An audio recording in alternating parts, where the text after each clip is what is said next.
Hello everyone, Hector here at the Advanblack garage. Just here with our white sand pearl FX LRS. We're going to put on one more piece. We're going to see this OEM dash here. We have a color match white sand pearl we're going to throw on it right now. And there it comes. That's it. That easy. Here's what you'll get. There it is. Smooth, color matched dash right there.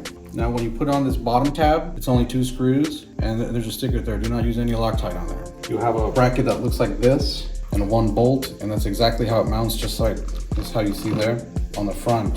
And then lastly, you have a couple weather strips left and right to protect your tank from chafes, rubs.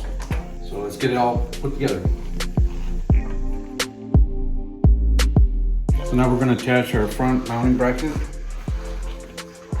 White sand pearl dash. You can see there's the bracket. That's how it looks when it's all done. Just keep it square, just like that. And now we're ready to walk over to the bike and put it up. Here we are. And here's the OEM mounting clip for the original dash. You can just leave it in there. It's not gonna move. It's not gonna go anywhere. This tab is gonna slide right